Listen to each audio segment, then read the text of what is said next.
I've been thinking for a while if I'm going to do this, and I've decided that I am. Look, my name's Julian. Thank you everyone that supported my channel. Normally, what do? I put out videos of things that I can't find on YouTube because it's full of crap, whatever it is. 100 hours a second gets uploaded. But this is something a bit different for me. I'm a 53-year-old Caucasian and I've got prostate cancer. So there have been a lot of Americans and people from overseas that have told their prostate cancer journey on YouTube, but I haven't really found any Aussies doing it. So I thought to try and encourage men to get out there, get a PSA test. Again, I'm 53 and I've got friends who are medical and they normally say, look, you wouldn't normally get a PSA test until you're in your late 50s or if you're 60. Now I do have family history from my my father's side, but anyway, I thought what I'll do is I'll be absolutely upfront and honest. I'm going to talk about what it's going to... Crikey, something just jumped out of the water. Scared the crap out of me. I'm going to be completely upfront and honest. I'm going to say, you know, go through what I went through in terms of the options. I'm going to talk about sex. I'm going to talk about the cost. I'm going to talk about treatment options for me. Everyone's different. This is not your medical advice. This is my journey and my story. But I think it's important. I think that men need to be aware of this. It's not something you can sweep under the carpet. 1 in 7, I think, get diagnosed, and it kills thousands of people a year.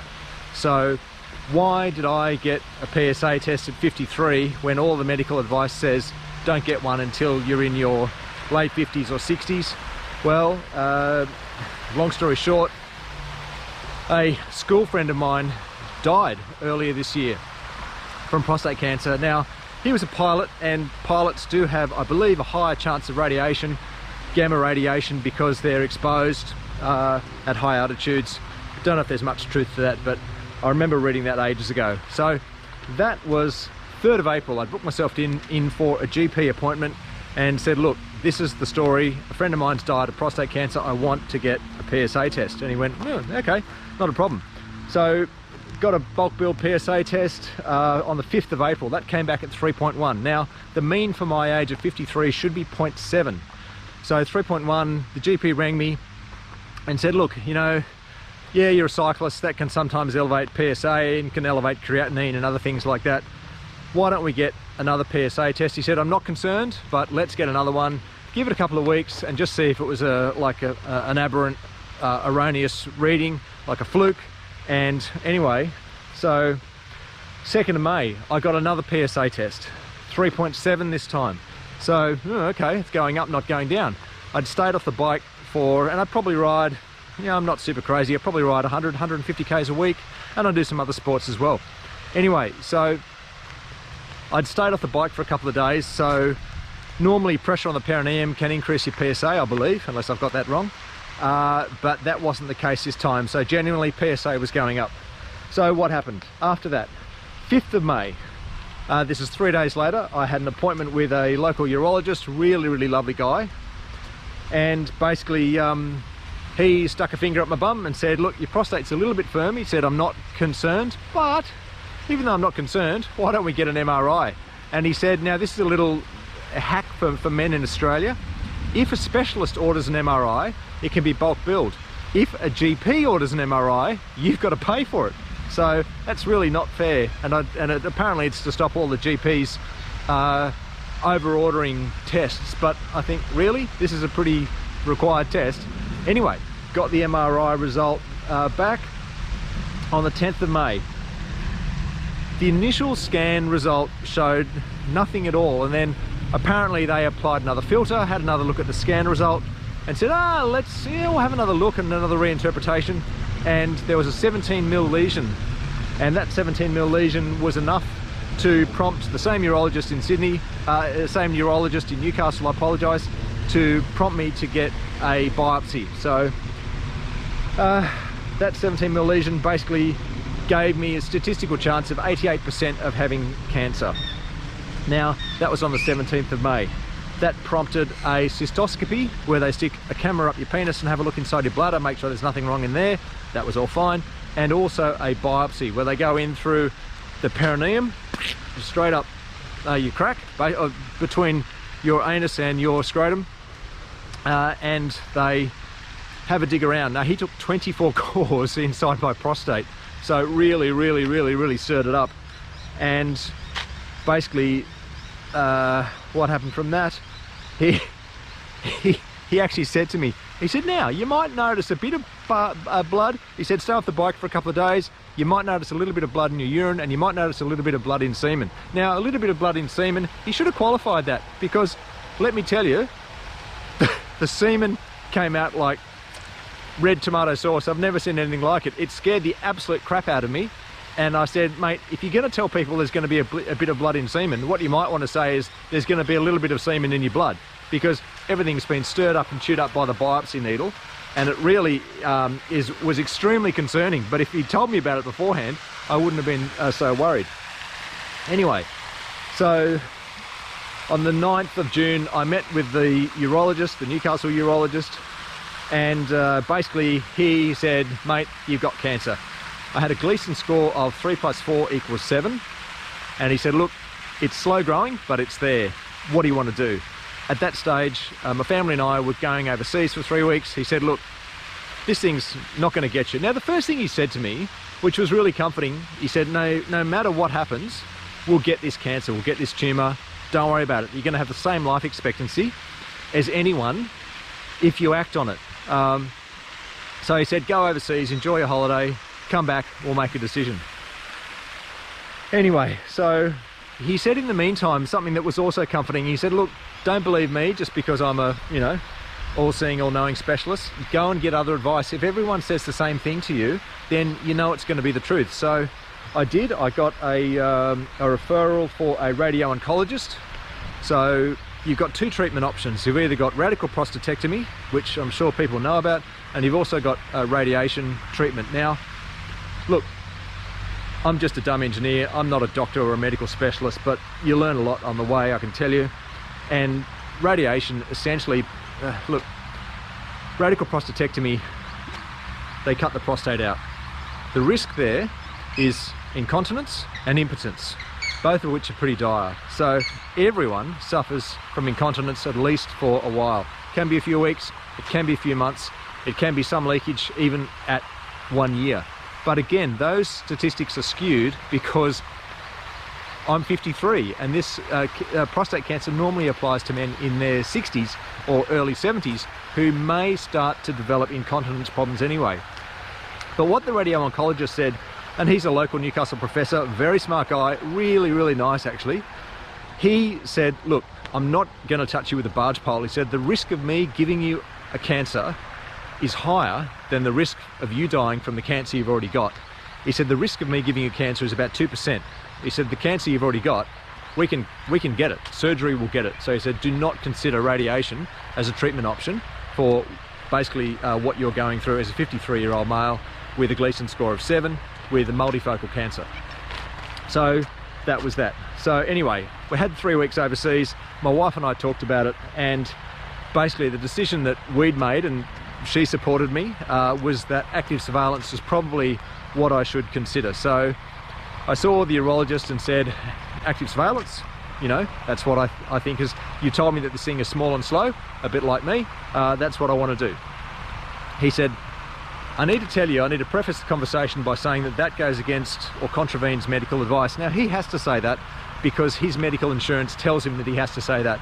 But he said, despite me telling you that you're contravening medical advice, I actually agree with you, because what you've got is small. Yes, it's multifocal, so it's in more than one spot, but what you've got is small and slow, and we can kick the can down the road. But he said, you've got to live with this, knowing that you've got cancer. He said, we can kick the can down the road, but what it's going to mean is 3 monthly PSA tests. So what? That's a needle in your arm. But it is going to mean a biopsy every year. Now, a biopsy every year is quite invasive, and every time they do a biopsy, they basically stick this bloody biopsy needle, you know, however big it is, and it's quite large, inside your prostate. They stir it up, and there is a very small risk of cancer spreading and other problems created from your prostate being chewed up and sorted. And you can imagine 24 individual cores inside a prostate, and my prostate's 38 mils. So give or take, that's the size of a golf ball. I'm assuming it's something like that anyway. So I thought, oh crap, okay, so I've got to go through that every year. But is that better to essentially preserve continence and preserve a normal sex life? And look, you know, let's be frank, it may not be important to you, but it's important to me. And it doesn't define me as a male, but, you know, to me, a healthy sex life is part of a happy, healthy marriage. And I consider myself to be lucky enough to have one of those. So that was part of my consideration as well. And look, I've got friends that tell me that they haven't had sex with their wives in years, and I think, well, that's pretty tragic, but that ain't me. Anyway, so that's where I was. So at this stage, I know I've got cancer. I've been overseas, I've had a great holiday with family, and I've decided to go for active surveillance. And then on the 14th of August, I happened to have dinner with some friends who are medical specialists, and they said, look, one of our very dear friends is a radio oncologist. Her husband is a surgical specialist that specializes in nerve-sparing radical prostatectomy. So the nerve-sparing side is really the clincher here. So you've got the pudendal nerve that goes all the way essentially through the prostate and to the end of the penis, but the critical nerves, or these very, very fine, they're almost described like gossamer bundles, or almost like fairy floss. They're extremely fine, and they coat or surround the edge of the prostate, and they are the key nerves that maintain and provide sexual function. If they are damaged or severed, you're stuffed. You basically, you can't get an erection. You might feel horny, but you can't do anything about it. So they are the ones that are critical to preserve and to spare. So that's really what it's all about. Anyway, I spent an hour on the phone to this specialist on a Sunday, to his absolute credit. Lovely, lovely, lovely guy. Sydney urologist. Really, really nice guy. I consider myself very lucky to have found him. You know, I'm nervous as hell. I'm going down the road of surgery. I'm not going down the road of radio oncology. And the surgery is happening this Friday. So I just wanted to put this out there to start to share my journey, basically so that I can serve as a warning to others, so that if you're a male and if you've got a family history, go and get a bloody PSA test. Anyway, the urologist in Sydney said, come down, get a PSMA PET scan. So PET scans are really cool. The P in PET stands for positron, which is the antimatter particle to an electron. So it's proof that antimatter exists if you get a PET scan, if you didn't know that already. Anyway, so I had a PET scan. They combine that with a CT scan, computerized tomography. So the positron emission tomography and the computerized tomography gives you a scan basically from head to toe, looking for glowing dots, and the glowing dots are an indicator of, it's basically a gold standard indicator, search for cancer. So he basically, and I've seen the scan results, they showed nothing, but the prostate lit up like a Christmas tree. He said, look, the cancer you've got, it's proving to be more aggressive. And what I haven't said is that after my PSA test of 3.7, I went back a month later and got another PSA test, and it was 4.5. So basically 3.1, 3.7, 4.5. And what urologists will tell you is they look at doubling rates, and if it looks like a doubling rate of PSA in less than 2 years, then that's a strong indicator of cancer. Now be aware, PSA is not a search for cancer, it's an indicator that cancer might be present. So there's a big difference there. So which is why PSA, a lot of GPs will poo-poo it and say it's not a proper gold standard test. But the other side will say, but it's the only one we've got. So what are you going to do? Do nothing, or have a bit of a look and get peace of mind? So I looked at my doubling, I'm going off on a bit of a rando track here, but I looked at my doubling rate from 3.1 to 3.7 to 4.5, and it didn't show a doubling rate of less than 2 years. In fact, it was way worse than that. It was a doubling rate of 8 to 9 months. So that indicated exactly what the urologist in Sydney said, which is that your cancer is proving itself to be very, very aggressive. So he said, look, I know you've talked about active surveillance. He said, if it was, you know, my money, and it's not my money, and I'll talk about the money in another video, because the out-of-pocket is significant if you're a private patient. Anyway, he said if it was my money, I'd be wanting to get this thing out, because if it gets into your spine, your bones, your lymph nodes, you're screwed. You know, it's make sure your papers are in order. You've got 3 years, and you don't want that. Whereas if you get this thing out, look, you might have problems with incontinence, you might have problems with impotence, but you also live to be a grumpy old man. So basically, that's my story, guys. Thank you for listening. It's been short and sharp. It's a lot of information to take on. It's actually, I don't consider myself brave for doing this. Again, it's just trying to be informative, trying to bring awareness for not just Australian males, of course, but you know, for anyone with a willy. And Ben Stiller, 48, prostate cancer, had surgery, and he's happy and healthy. So it does happen to men my age, our age, if you're listening. So anyway, thanks a lot, everyone, and there'll be more. I will talk about the cost, because there was some incredible sticker price shock, and I've had a look at a published paper looking at robotic assisted surgery, and that's what I'm going to be having, called the Da Vinci machine. Looks like out of pocket is going to be a lot. I'll share that in another video, as I said, and I'm going to go and try and enjoy this fancy hotel that I'm staying at for work. Cheers, everyone.